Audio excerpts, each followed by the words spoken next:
Isang pangyayari ang talaga namang kalulus-lunos na nangyari sa lugar ng isa sa pinakamaganda na syudad sa buong mundo. Ano nga ba ang nangyari sa lugar ng Dubai? Atin itong pag-usapan, mga kaibigan.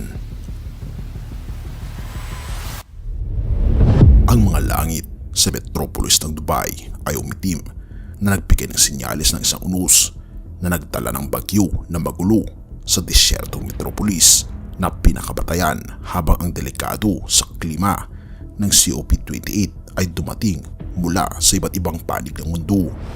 Nagising ang Dubai noong ika-17 ng Nobyembre sa kulog at matinding pagulan na nagbigay ng baha sa lungsod. Ang mga baha ay naglakbay sa mga kalsada, pinalibutan ng mga motorista sa kanilang mga sasakyan at nagpadala ng malaking alon ng tubig sa mga gusali.